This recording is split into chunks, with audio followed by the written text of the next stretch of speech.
What's up, everybody? Christian here, the Yours Truly podcast. I'm going live today. It's been a while, and just to be honest, it's been hard. I've been down. I've hopped on a few streams recently. One with McMo. I can't remember the other one I hopped on, and yeah, it's been for whatever reason. Some people go through seasons of like depression or struggle, whatever you want to call it. And that's something I feel like I've been going through. So I've had to take steps to help get myself out of a certain funk, you could say. And I think part of that was really being driven by there's always a lot of things that could be bringing you down, bringing a person down. But for me, related to this space, to this journey onto YouTube, doing podcasts and conversations and whatnot.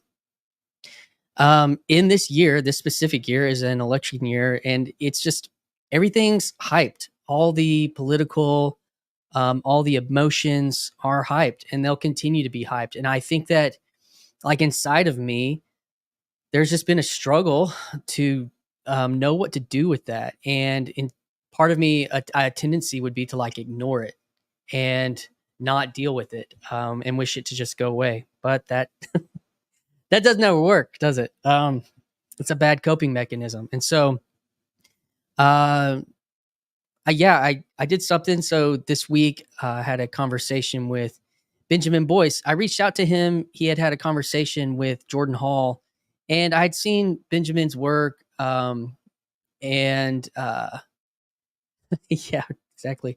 If only that worked. I'd seen Benjamin's work and had followed it some throughout the years related to Evergreen and different podcasts he's done as a podcaster and conversations. Because he is somebody that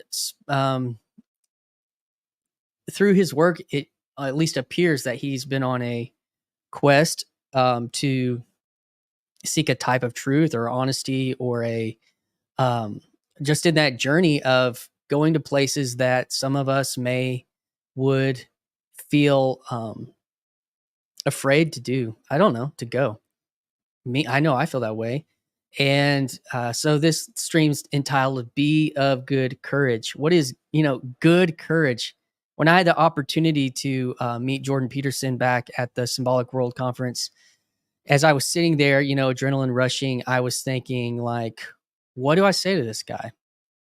And all I could think to say, in just not in the fact that I knew I wasn't going to be having a conversation or anything, was just thank you for your courage.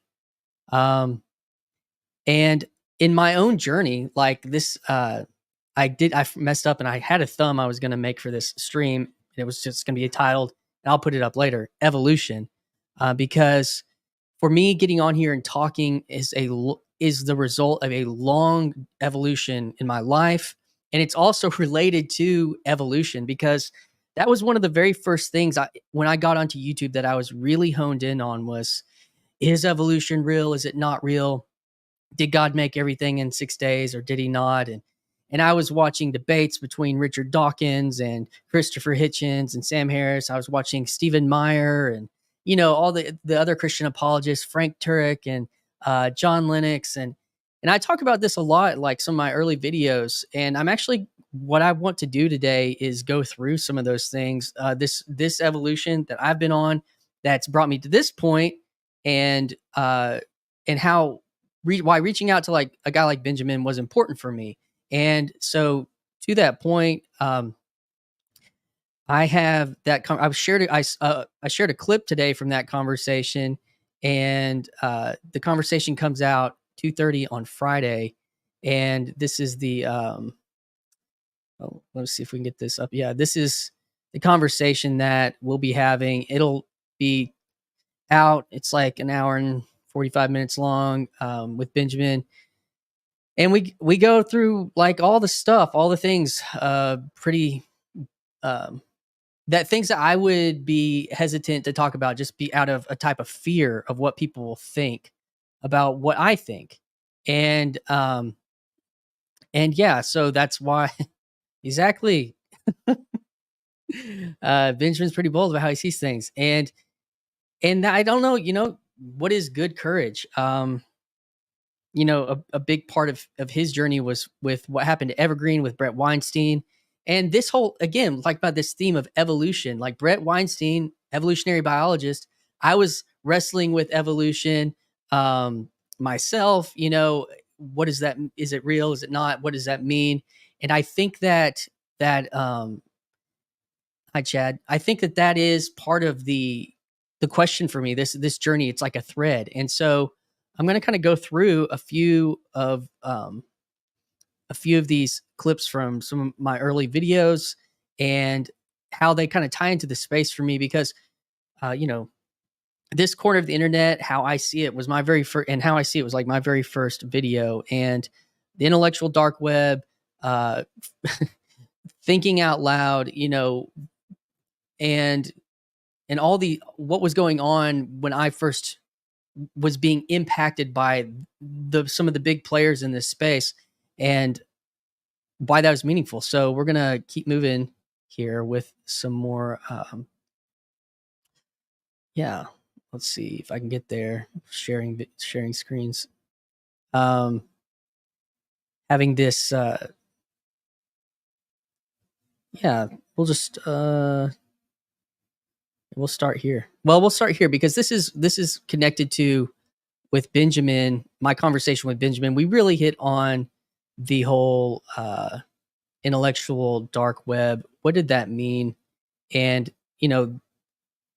this is me, my third video, the IDW, a retrospective, how 3-hour conversations changed the world.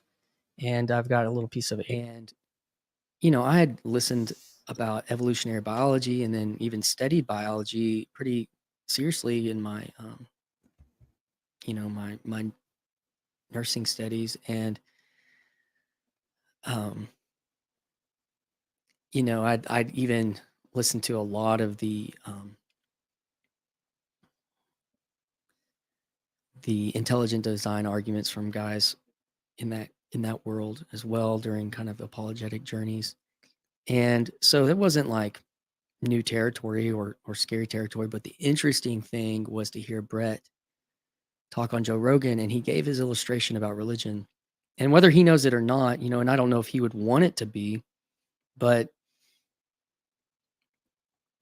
he gave the illustration of religion being like the belief that raccoons could shoot their quills.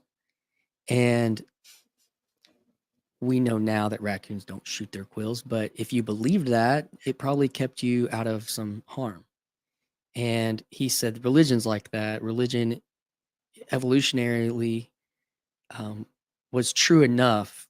He wouldn't say it was ultimately or literally true. He would say it was true enough from an evolutionary perspective that it got humans to survive over time. It protected them in certain ways. And, he obviously doesn't believe that it's true, but that it was true enough. But that was actually a very powerful argument for belief. And with my experiences and how I believe that my faith and my religion did protect me, did heal me, did give me wisdom, did give me a path to truth, that actually was a huge argument for its validity, um, from my perspective. And so, Brett Weinstein, the intellectual dark web, all those conversations going on, and like, it's hard to explain if you were like in the church or a good church kid and you're conservative and all this argument was like a linchpin for so many people. And here you have this. I watch a decade's worth of these debates about evolution, and then you have this evolutionary biologist from this crazy university in Washington, in Olympia, Washington, where many people in this corner of the internet just got through hanging out. Had this crazy experience where it has to do with standing for what he believes true and principles and having courage. And And so, you know, that was 7 years ago, 7, 8 years ago now. And then for me starting on YouTube about 8 months ago, these things are like connected. Like I'm sitting here thinking about this stuff and I'm like, I don't even know how to talk to, who to talk to, how to have a conversation about these things. And, but I'm watching these people like Jordan Peterson or Paul Vanderklay or the Weinstein brother, the intellectual dark web-esque situation, discuss things in a way that was outside of the theological realm, which is the one I had been wrestling with myself. So, anyways, so that was evolution, and then I just want to kind of paint the picture of like getting into this space. For those of y'all who find this video, that getting into this space was like for me, and we'll give a little excerpt of that here. Grim Grizz. There we go. Alrighty. And we're off. Hi, everyone. It's Christian here. Visiting this little corner of the internet for the first time. So how did I get here? Probably the same way that most people have. Jordan Peterson, Paul Vanderklay, Jonathan Pageau, to name some of the heavy hitters. Well, the way that I see this little corner of the internet is the digital church of St. Peterson the First. It was a, church plant founded on the meaning crisis, deconstruction, new atheism, what is truth, kind of meta. Those are kind of the meta issues that I think bring people to this area. So you kind of have this Jordan Peterson is the patron saint. Paul Vanderklay is the priest of the parish of YouTube. Jonathan Pageau is like a prophet. John the Baptist-ish, finding meaning and symbols and images. And somebody like John Vervaeke is like a monk out, like Mendelssohn or somebody out there doing the science in the monasteries of the university. And YouTube's the cathedral. That's how it seems to frame for me. And who am I? I am a parishioner. One of the gathered flock. Yeah, so that was the very first video that I made here on YouTube. And that is, that was just me thinking out loud, being honest about how this space, how I came into it. And now, as I've spent time here, there's a lot of different ways that I see that people have kind of come in to a conversation around somebody, like Paul and whatnot into this community. But for me, this has been it was a long journey. And like when Jordan Peterson kind of set the world on fire in certain ways, almost a decade ago now, I was caught up in that, and it had profound implications in my life. The things that the way what he was doing was a type of synthesis, and we talk about like how Paul Vanderklay synthesizes culture, like what Peterson was doing with evolution was as a type of synthesis with the metaphorical. And I think that was always one of the biggest issues was we were trying to find a literal war, and metaphor was like, sorry, but really the whole thing was being set upon metaphor. And we'll kind of get into that here in a minute with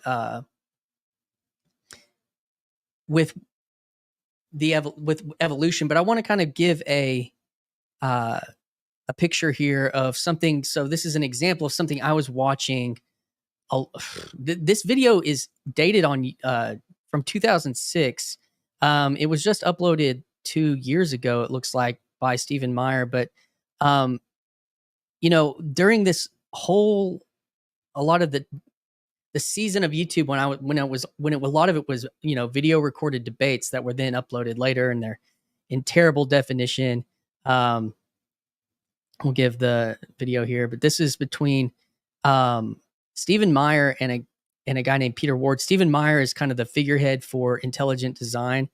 And, they don't deny certain aspects of evolution like young Earth creationists, but they believe that there's an intelligence to our existence. And that narrative was fought so hard against by the new atheist movement, that there is no purpose. There is that story of purpose and design. That narrative must be quashed. And I think there were so many times where I was like, I just don't know. But when I would watch this debate has stuck in this one. And there was, I could say there was a low quality video of Neil Tice deGrasse one time talking, and I can't remember if I said his name right. And then the guy that just recently passed away, who Peterson had on his podcast, Daniel Dennett, that I remember just like it always would devolve into ad hominem. Like the arguments would break down at some point, and then you're just speaking narrative. Then you're just speaking metaphor. And they were actually moving away from the science. And I just want to give an example of that this thing has stuck in my mind for years now. And we'll start this here. He has peer reviewed. Do you admit that his work on intelligent design is real science? Guillermo Gonzalez does some really good real science. What he studies is the metallicity in stars. And he's looking at what stars would have planets, what don't. That work is first rate. His work on galaxies is first rate. His book's a bunch of trash. It's just crap. Okay. Do you want his book also results in a number of predictions, and since you've challenged me on this so many times, we'll put up tomorrow on our website some predictions that intelligent design makes. Well, let me go back to Guillermo's book. Guillermo's book is called Perfect Planet. And Privileged. Oh, Privileged Planet. I thought it was Perfect Planet. So Privileged Planet, Guillermo's utmost understanding is that we are the unique life form on the universe. And all the arguments, taking that given assumption, then all arguments he does tries to prove that. So that's where that comes from. Okay. Steve, question for you. Does he? And there were other parts within this debate where he just starts laughing and making fun of Stephen. And what I think is funny is that I don't know this guy Peter Ward and what his trajectory has been since this time, and but I know what Stephen Myers has. And Stephen recently was a guest on, if we can get this one up there, a guest on Joe Rogan. And here it is. Yeah, Stephen was recently a guest on Joe Rogan's podcast. You can see here,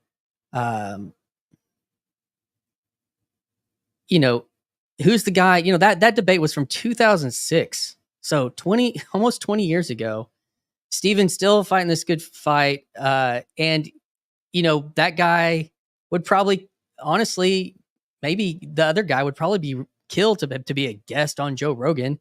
Like who's getting like attention, and whose faithful work over the last 20 years is growing and standing, and instead of that it's getting taken serious on one of the biggest platforms that are out right now. And that doesn't necessarily translate into an argument for the validity of his arguments. But I think that evolution for Stephen Myers, to come back to the theme, is an interesting one and an important one, and that his ideas are getting taken more seriously on the popular level now. And you just kind of see this evolution as well. And I think that's what Strange Theology, Pete from Strange Theology, has been kind of tracking and has been kind of picking up on. And I'll go ahead and I've got it up here. He's recently been putting on stuff like with the Russell Brand, like what does this mean? And people can look at these things and they can think about, oh, these guys becoming Christian or clickbait or whatever, but it still is interesting, like, because you're watching cultural evolution happen in all sorts of different ways.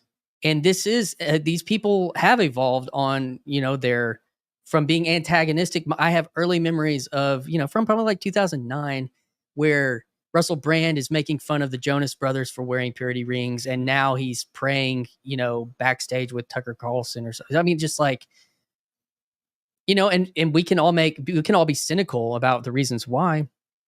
But this is it's interesting evolution, and this is, again, me talking about like my personal evolution, and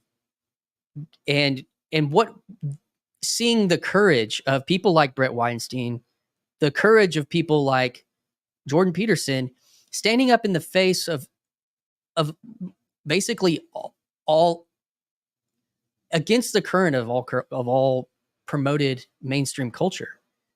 And it's had costs. Of course, they now there's benefit to what they've done. And you've seen them, though. What have they done? They, tried to leverage it into different things. And just today, Jordan Peterson released a snippet with Brett Weinstein talking about this rally that Brett's kind of helped put together with Robert Kennedy Jr. and other people in politics. I saw Jordan Hall on Paul Vanderklay's stream say that he was going to go attend. And like, that's the evolution of Plan B. That was or Game A, Game B of Plan B, Game B, is still this thread. And as Jordan Peterson was talking to him about it, like, why is he going to go? It struck me as so odd, because he was saying something about, I want to, this is just we look at these heroes, or we look at these characters that are doing these top level things, and we think, man, they have something figured out. We don't. In certain ways, that's probably true, like entrepreneurially, or, in certain ways like that. But there's also this part, he's like, is this what I want to be a part of? Is this the thing I'm a part of? He's kind of asking that question because he's had ARC, and ARC kind of did its thing. And now there's, he's seeing what Brett's doing, and they have this long history of Brett moderating the Sam Harris, Jordan Peterson, Pangburn conversations that took place during the heyday of the intellectual dark web. And these are all things that are really interesting, that are coming to a type of point, especially as this fever pitch of the year with politics and election and everything that's happening, taking another stand. And Peterson talks to Brett, and he's like, this is still a part of it seems like of a journey, this hero's journey, this metaphorical journey that gives us purpose and meaning. And so I'm going to hit up another clip here from this is like from my second video talking about Jordan Peterson. And here we go. Let's share this one. Do some more. Let's see. Here we go.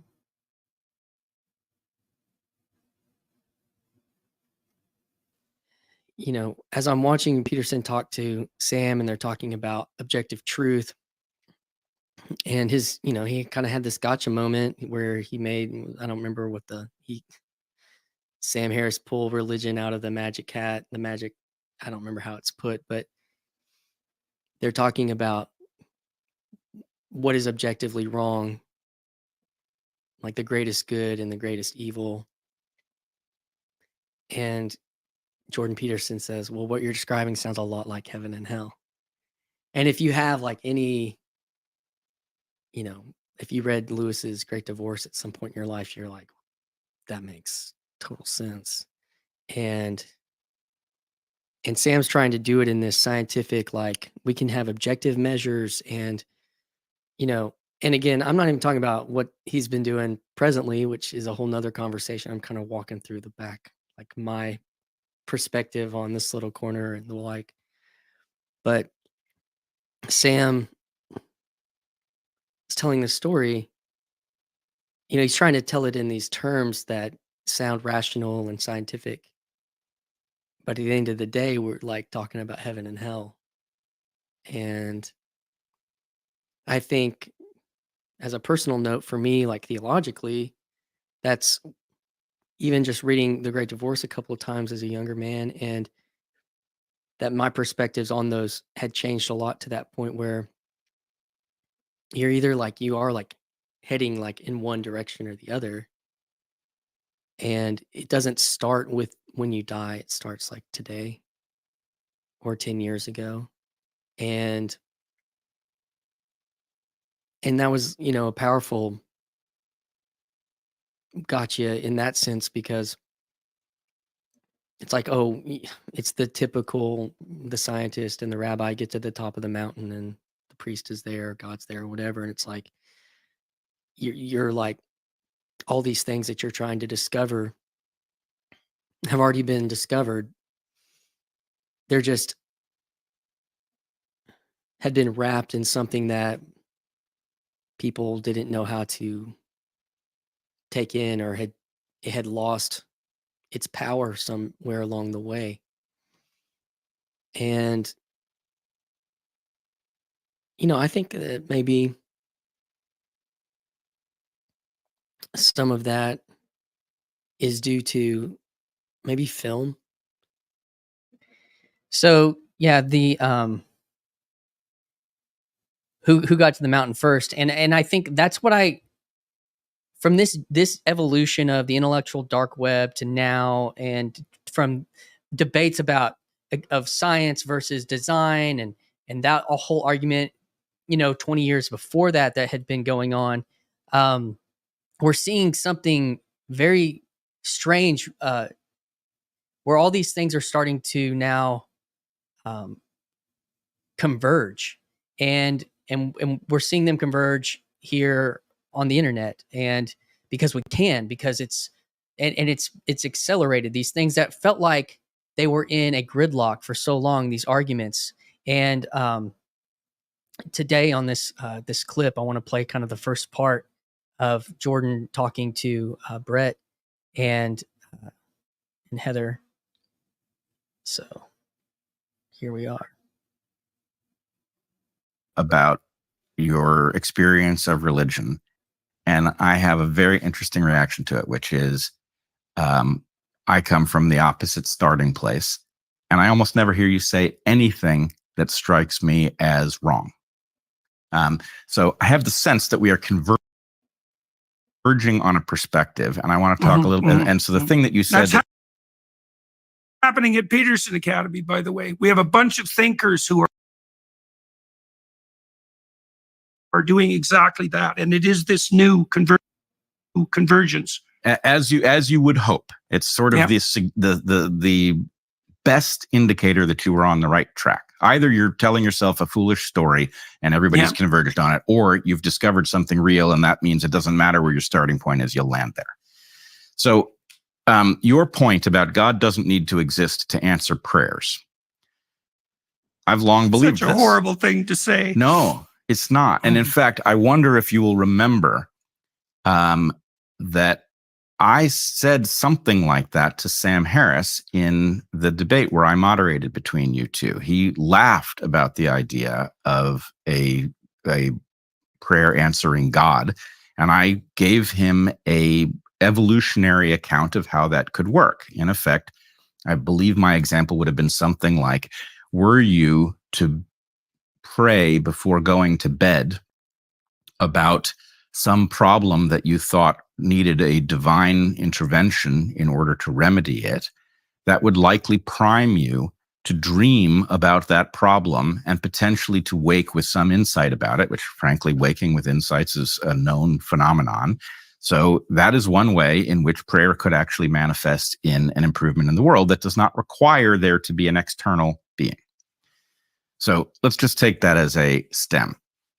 The thing I most want to go back to is you're talking, you laid out a principle, and your principle was that you should not invoke religious terminology or descriptions where they are not necessary. That is to say, we can explain many things without resorting to those tools, and they should be reserved for. It's part of not using God's name in vain, by Right. the way. Now, Mhm. here's the point I want to make to you. And frankly, there's a part of me, I know that you and me and Richard Dawkins need to have this conversation. And I am sorry to say that he has become cowardly in old age and refuses to have the conversation. That's a tragedy, because I believe a tremendous amount of productive insight would come from that conversation. Mhm. He is going to talk to me, eh? He is going to talk to me, but and I had proposed you as an interlocutor, but he picked another gentleman who might do a credible job. Yeah, we need better than credible here. And I will tell you that if you go back into Dawkins' catalog, you will find that he did, I've forgotten the name of it, but he did a documentary, basically an new atheist documentary. And there's a scene in it that struck me rather profoundly. The scene is Richard Dawkins is talking to a religious. Well, the thing about this is, to this point about evolution and this journey of evolution, go back to Richard Dawkins debates, John Lennox, go look that up from 2006. And here we are almost 20 years later. And Brett, as an evolutionary biologist, just like Dawkins, wants to have a conversation to help bridge things, which is part of what my conversation with Benjamin Boyce is about, what the IDW would hope to be. And so we still see like these flickers and these moments happen in culture or in this space, in this corner, and about what that might be. But I just, this evolution, being a part of it, taking part of why it hit me when they were in the arguments about evolution has been a big part of this for me in my journey. And then, but also the evolution of like being a part of this story and the evolution of what it means to take courage, to have good courage. And you just saw there that Brett Weinstein called Richard Dawkins a coward. And it's not so easy to what does his argument then stand on if he doesn't have the tools of ad hominem at his disposal? And I think that's something interesting to be considered. And the title of that, this is very interesting. The title of that conversation is when, let's see, I'll throw this back up. Yeah, I've got it up on screen. It says here, when the metaphorical becomes physical. And if you have been paying close enough attention, you know that that is kind of a dog whistle, you could say, or something. It's kind of a wink. That's it. It's a wink at this video, this clip.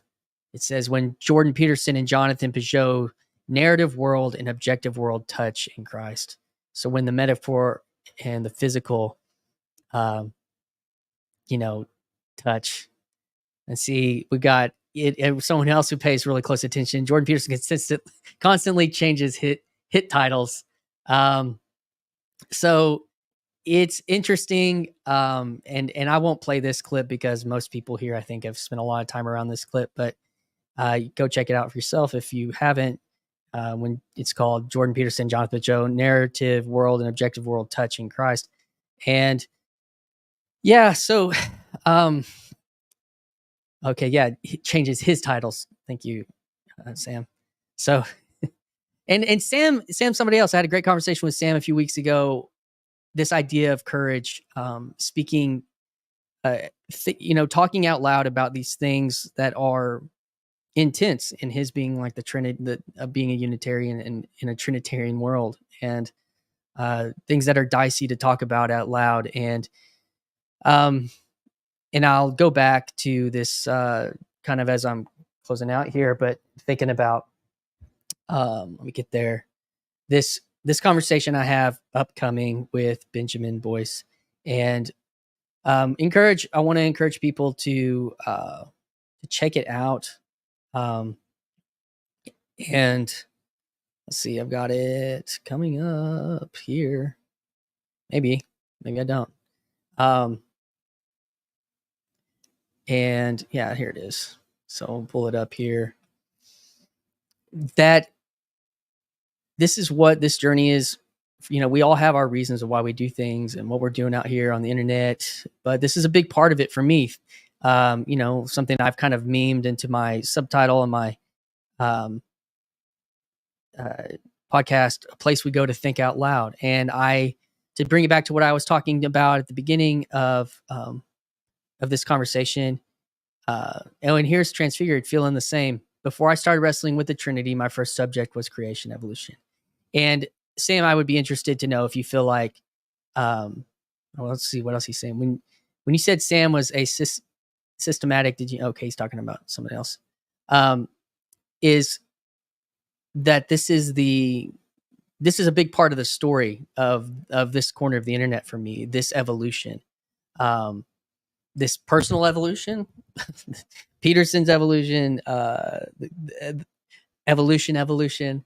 Where these things are meeting and they're converging. And never would have thought that an evolutionary biologist would be talking to a Jungian psychologist about the power of religion and the goodness that can come from it.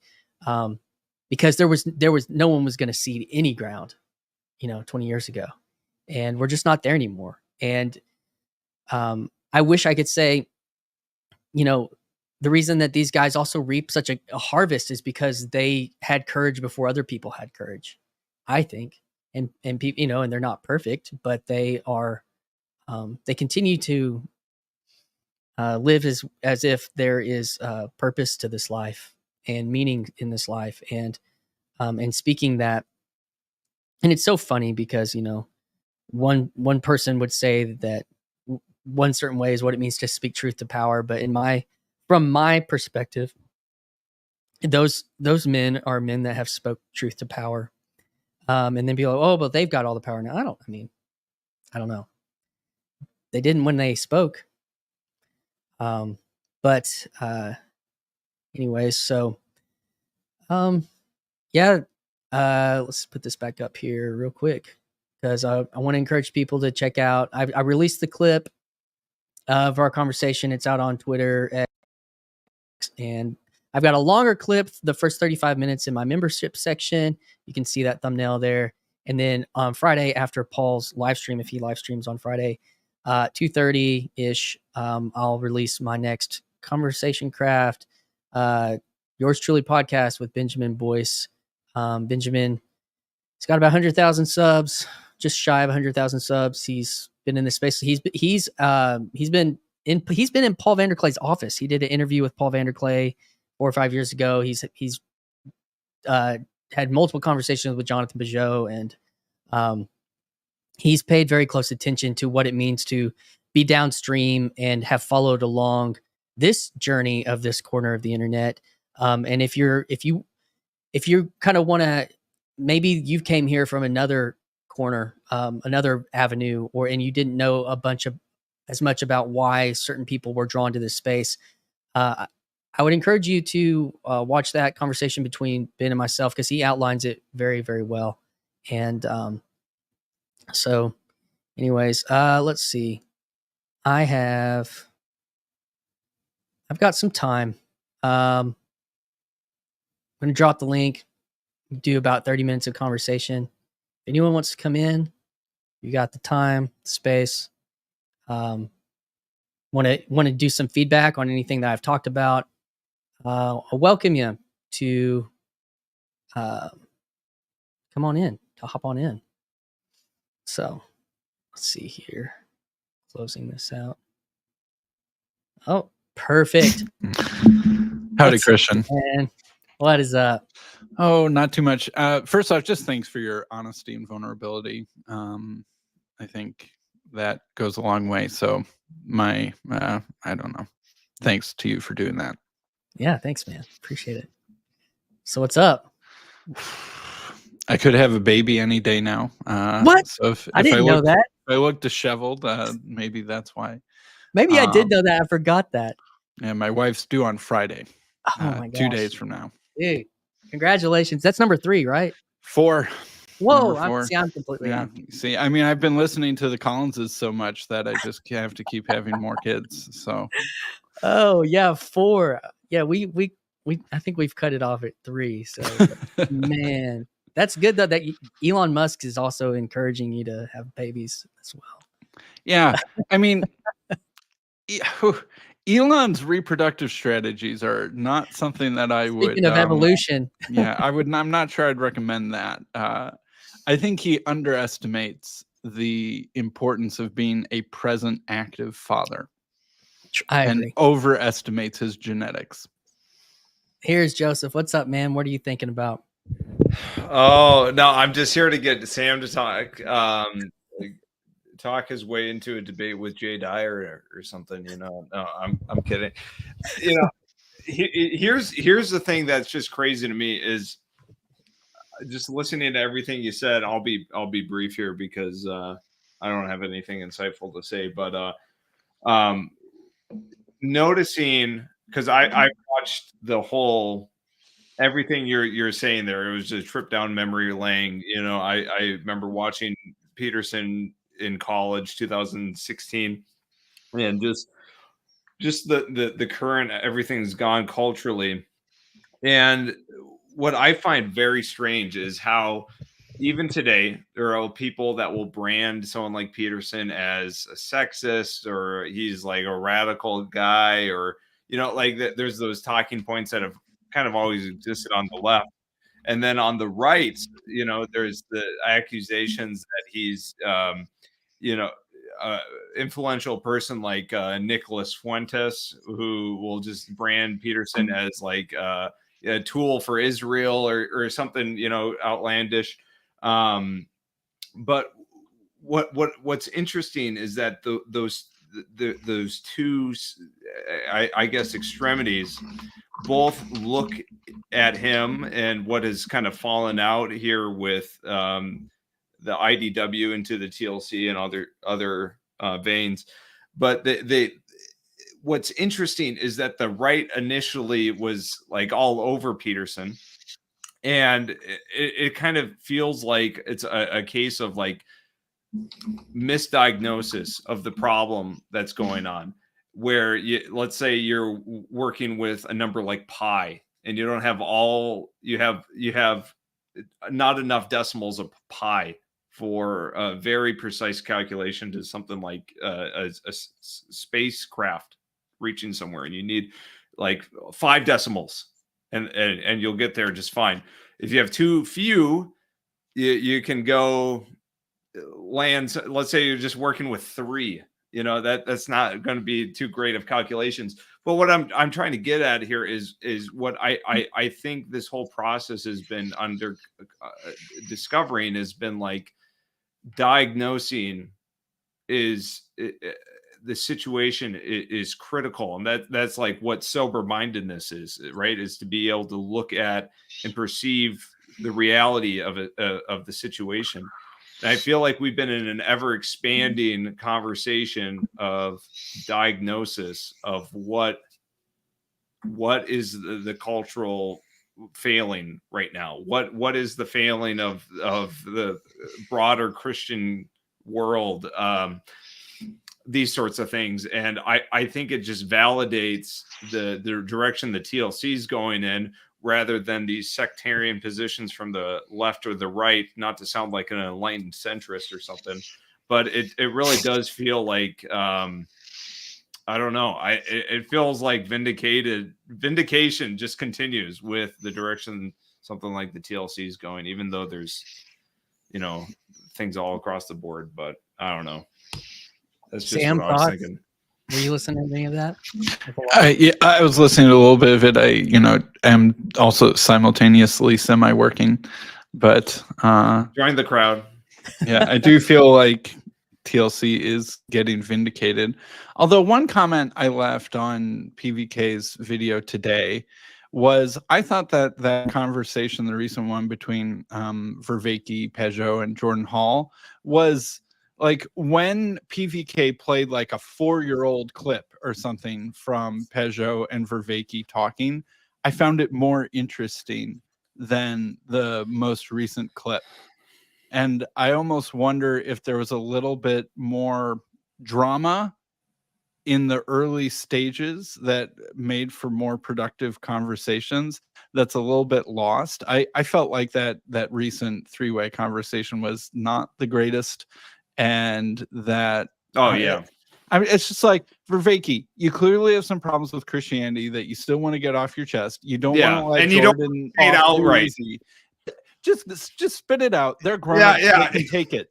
You know. Yeah. Stop being Yeah. so agreeable, and like, you have the trust and relationship with these people. Yep. Be honest, lay into it, get into the things that you disagree about.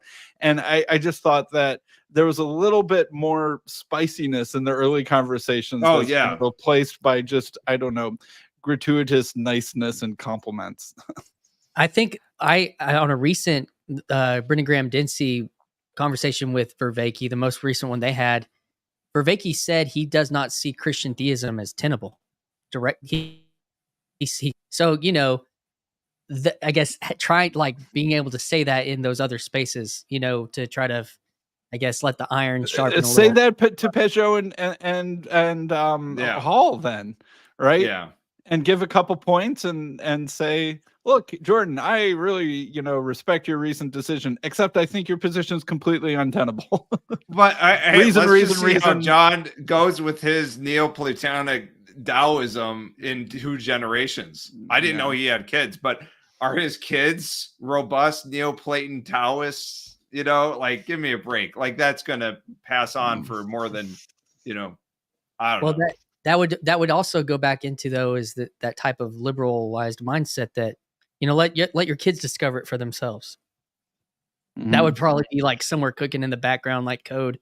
You know, it's like, no, I'm not going to push that on my kids, you know, as opposed to something Christian that would say, no, I want raise them up in the love of the Lord or whatever, you know. It's but everything they're talking about in that conversation with, you know, self-emptying, kenosis, agape, those things you have to just do it in a community. You just, yeah, exactly.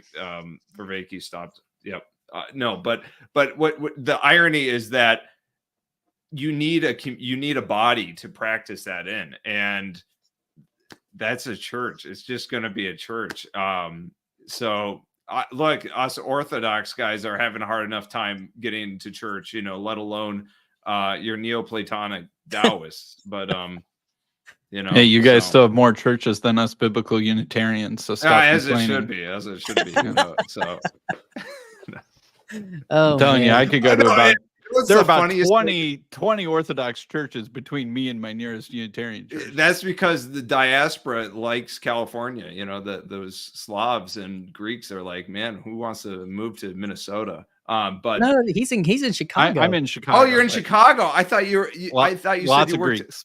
I mean, where is my big fat Greek wedding set? I thought you were in. I thought you were in California. You're in Chicago. My bishop's in Chicago. So there you go.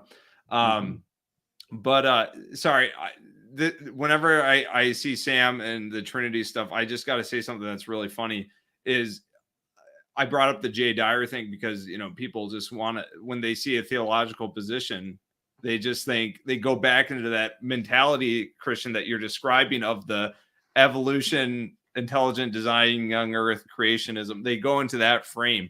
Yeah. And so, like, even when Jordan and Jonathan were talking to John Vervaeke, I was seeing in the comments, and this made me want to just blow up. Is someone was like, "Oh, John Vervaeke should talk to Jay Dyer."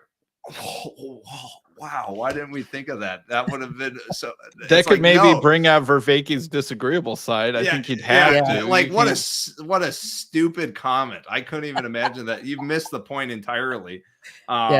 It could be interesting. I'd click on it for sure. Yeah, I'd click on. I'd tune out fast, but it goes away from this whole mode of synthesis that, if we want to get Hegelian about things, I guess. But, you know, Christian was totally.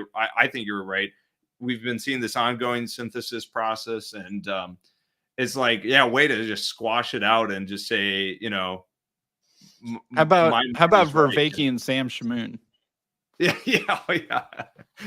And you'll moderate it because you're a non-Trinitarian and you can speak to, Oh, I'm not moderating that. That would be like trying to be a referee in a street fight. I don't even know who that second guy is. Shmoon? I don't know. Sam Shimon. He's an apologist who really specializes after Islam and all this stuff. But Oh, okay. definitely not TLC, Gotcha. content. He's the opposite of TLC. Yeah. Like, blood sports. Christian YouTube blood sport. Yeah.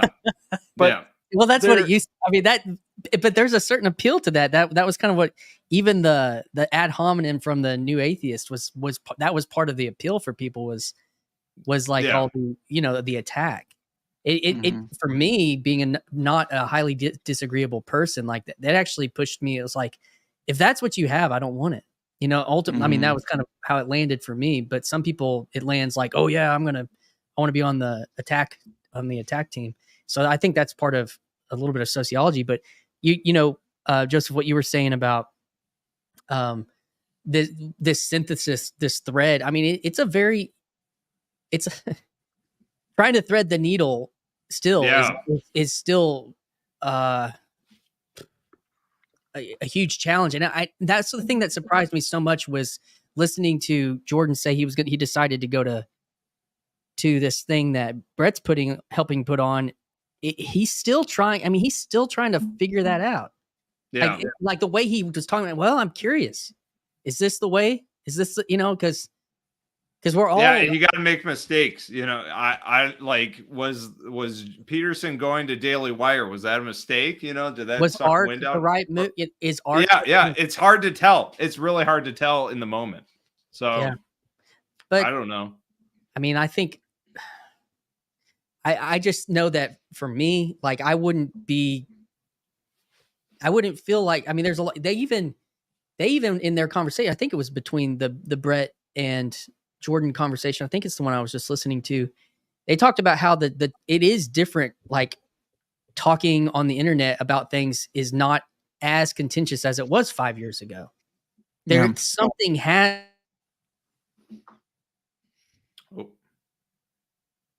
Are you still there? Yeah, I'm still here. Yeah. All right. Well, we'll just have to carry on. No, you broke up there. You broke up there, Christian. Sorry. I think my kids are home now and they're tapping on the device. They're watching SpongeBob. I hope not. No, you're totally right. Where the attention is going towards more productive conversation, and the battle lines have already been drawn. If you want your apologetical blood sport slop, you know where to go for that. Yeah. And there's still a huge focus on that stuff from wherever camp you want to go to, but the real winners are going to be TLC adjacent, I think. But. Yeah. And that's in my clip I shared with Benjamin today. We talk about that the IDW kind of was a popularization of alternative conversation that was happening at certain levels, and now it's happening within the populace, which this is what this is. And that's honestly very, very, very beneficial for some people. I mean, for me, like I started this stream out being like, part of me was feeling shame or guilt because I didn't want to talk about politics or something. And I was either embarrassed to or ashamed to. And so that fed into that was a piece of feeding into part of the depression, was like, because I've spent years that, and I'm wanting to evolve past that as a person, and not because I want to be dogmatic, but because I don't want to just continue to live inside my head. And I think that's part of Estuary. That's part of this corner. That's part of seeing these second and tertiary people, Peugeot and Vervaeke and Vanderklay, like start having these conversations, randos, like the whole thing is related to that. And,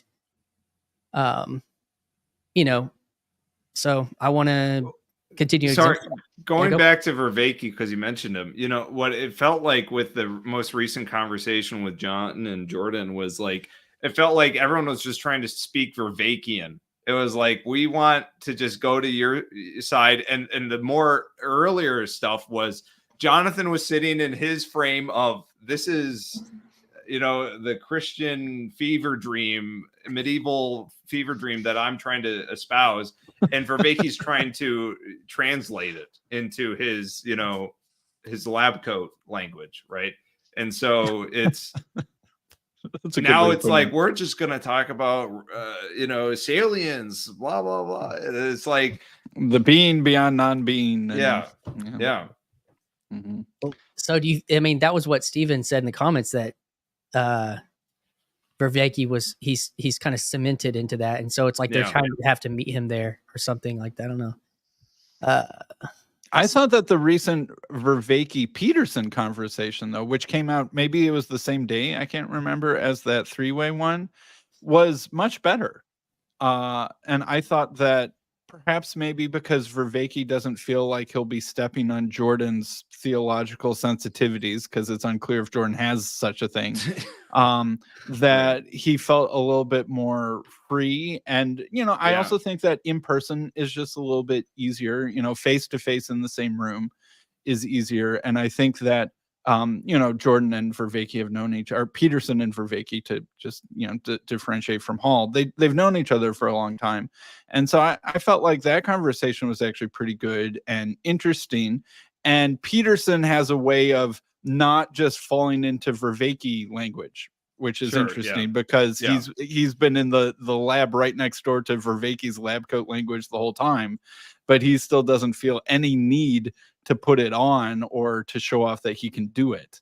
And that's a temptation when talking to Vervaeke, is to show off that you can use his words as well as he can. Maybe. And I think for someone like Jordan, as this was brought up on the Vanderklay stream or something, was like, being new to his Christianity, like that, I don't know if it's a temptation, but it's, kind of wanting to evangelize, and he's kind of in that state. And so I think that's also a tension that, not in the first Vervaeke Jordan Hall conversations that they had, but like in that recent one, is like, okay, how much of this is evangelism now? Like, I honestly think that was a piece of it. And I think that's what kind of creates like a new tension, or something that's even not as synthetic and a little more rigid in the conversation. And I mean, can't blame Jordan for that, in a certain way, being excited and all that kind of stuff. But it's like, and his type of evangelism is completely like a different, his Jim Rudd evangelism it kind of blew my mind on some of that stuff. But even still, like, it's just, I think that is a new dynamic that obviously that wasn't the case. Like, you have to also realize, like, you have two Christians talking to someone who's not. Isn't it interesting though that dynamic? Sorry, sorry to step on your toes, but isn't it interesting that it's kind of ambiguous as to what theological tradition Jordan is participating in now too? Like, it's just kind of generically Christian, and almost even not even that. Yeah, right. It's like a half step back from mere Christianity. Yeah, right. And so is that's something that I find interesting is the Vervaeke colonization. How deep does it go? Because is Jordan Hall then an advocate of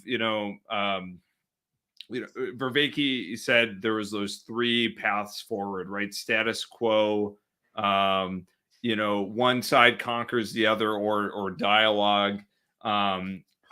I find, like Vervaeke, I find it hard to believe that, America and the world is just going to become Catholic, or it's just going to become Orthodox, or it's just going to become, whatever the church McMo founds. It's not a chance of all the above, right?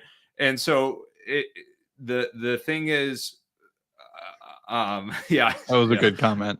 That is a good comment. He's full of them. But you know, like this vague Christianity that TLC adjacent conversations are kind of pointing to, is Jordan Hall kind of a microcosm of that, where it's like, here is just generic Christianity as such, that you know, believe in this and embody this personality with God. And I don't know. It's my interesting. perspective on this, because he's going to John Here's conference with Jonathan Peugeot in Oh my goodness, that's crazy. and so he's going to be a speaker at this. So Who is? Imagine if John Here's brother was there. Oh my goodness, that'd be crazy. It's Automata. It's fundraising event down in Florida. And the thing about it is, I think in some way, because Jordan actually just posted something about free will on Twitter that I couldn't quite comprehend completely, but I think it was actually kind of a deterministic take. And you know, he's in like a Presbyterian country up there. There's a Presbyterian college close to where he's at, and different types of stuff. But what's interesting to me is as he navigates, you know, his faith is like kind of what we encounter in this internet space. And he's not, you know, whatever, he can't escape that either, is that intellectually, maybe he does feel Orthodox, but he's not in a Orthodox community. And you have that type of thing just happening now all over the place, you know? Yeah, because the Orthodox community is very disruptive to a lot of just. But there are parts of what his community looks like that fit into this, you know, the low church community aspect of it, the more kind of Mennonite community aspect of a very low church has the community aspects of some of the community aspects of like an ideal orthodoxy. Well, and that's what Paul Vanderklay always would posit, that Orthodoxy's contribution to America is not going to be everyone's Orthodox. You know, it's the types of thinking about certain things that will be colonizing and pervasive through the, you know, psyche of a lot of these groups. So. And then there's these relationships because that are real, but like friendship between people like you know, Jonathan Peugeot and Hall and John Here's, you know, and you know, it's just, you know, for whatever reason, and then some of it's status. You just have to like, yes, totally. I mean, some of it's status and fundraising and all that kind of stuff, and that has to be just acknowledge and be like, yeah, that's true too. That's real. And so whatever, you know, I mean, I think they're probably going to try to make it. They're probably going to do what they tried to do with John Vervaeke and have this little powwow where they try to get him to be Orthodox somehow. I totally, because if you guys aren't aware, John Here's, his brother is Father Peter Here's, a notorious online Orthodox presence, right? Very controversial in some spheres, but this is all to say that the Here's brothers really kind of represent what is kind of happening culturally. Is there going to be this upfront, you know, we're going to win with facts and logic, with the right rhetoric about theology, and you're just going to become Orthodox, or is there going to be some sort of synthesis through dialogue and whatnot? So, well, I think that was part of, I mean, even in one of the conversations I had with Jordan is like, you become a Christian in this community. Like this community came around him for his wedding. Like that's not nothing, you know? And it's like, and you're not going to get that in Orthodoxy unless you're Greek or something. And so then there's this piece of, well, so you're in that and you're evolving together, because they aren't in a stagnant, like, well, we're just a nothing. I think they're trying to figure out maybe if they want to become something or attach themselves to something more, I guess, maybe not. But yeah, going down there and I don't know if that's exactly what they're doing. I think part of it just is about the fundraising, because you had Richard Rowland and Vesper Stamper do the other recent one that they had up in the Northwest. Oh yeah, as their kind of keynote people for Automata. So you know, I mean, I don't know. I don't want to overthink that, but I'd like to go. Yeah. So Christian, question. Yeah. What are What's your current thoughts on evolution creation stuff? Where are you Oh at? yeah, great question. Yeah. Like, I mean, I think I probably, like, I kind of settled into some of the ID stuff. I haven't like gone back and looked at it specifically, but basically, I don't have a problem with evolution being true. I don't have a problem with any of it, actually. I just think that there's something that the Christianizing version, I mean, there's also theistic evolution, but like the Christianizing version that is in that purpose is intrinsic and that design is intrinsic, I think is important. It's something that makes sense for me, I guess you could say. You know, So Adam and Eve, what's up with them? oh no, is this a debate now? No, just asking. It's enough for them to be metaphorically true for me. If they are literally true, then they are. If they're not, it's enough that they're metaphorically true. How's that? You should read up on Bulgakov's atemporal fall. Just Google search that. Oh, that's an kind of interesting idea. popular. Time before, what was it? Peugeot recently. He had an answer to this question recently that I liked, which was like, the world we know is 10,000 years old. Like that's the world we know. Yeah, right. And then the world that we don't know, whatever is whatever. And I'm like, cool, you know. And that doesn't. I'm not like trying to answer the question. I just don't think it. The biggest problem is that it's such a big problem. Like or it used to be such a big problem for people.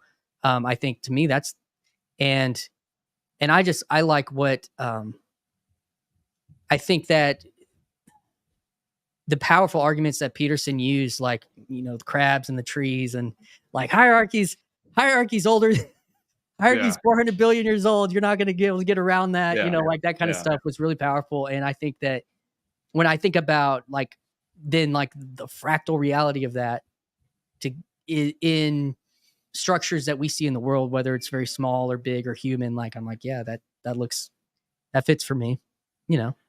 So I don't know if that answers your question, Sam, or not, but sure. When does the Old Testament switch gears into being historical in a more literal way? Genesis, well, Exodus, I don't know. Who knows? The patriarch. What do you think, Sam? I generally think Abraham stuff is when we kind of make a switch. And I was Origin, I had kind of come up with that idea in my mind, and Origin says exactly the same thing. Yeah. That we switched to something more, we switched to having an actual literal layer with the story of Abraham, and before that it was only at the allegorical level.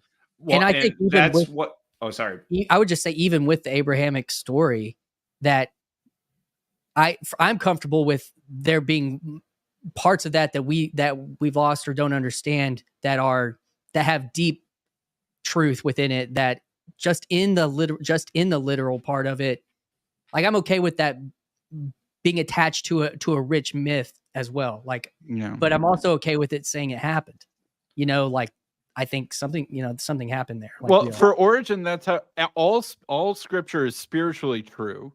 Yeah. All of it is also morally true, and that you could draw applications and moral lessons for your life from it and stuff like that. But only some of scripture is literally true also. But everything that's literally true is simultaneously morally and spiritually true. And so he would never say that this is only literally true. That's just not how it works for him. And I think the biggest piece of this conversation is that there was a time where it was believed that it was a linchpin, that if evolution is true, then it is a linchpin that none of it's true. Yes. Exactly. And I think that was the biggest, that's been one of the biggest changes in the power of what Peterson and Peugeot and stuff have done. Mm-hmm. Yeah. I think a lot of that too is you know, something Jonathan would talk about a lot is, you know, the medieval idea of, you know, you're having confidence in your place in the story. And there was a period where I was like autistically obsessed with World Chronicles. And it's funny that, you know, Sam. So you predate Richard Rowland then. I don't know about that. There's things I disagree with him about because he will make blatant statements about things.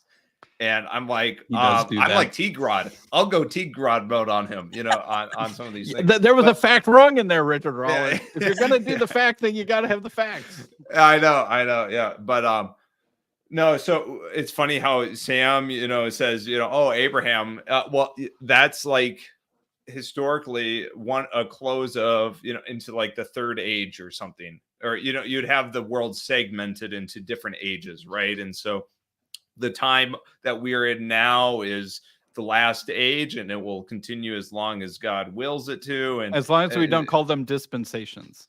Right, of course. Well, yeah, everyone called them ages. So I'm safe there.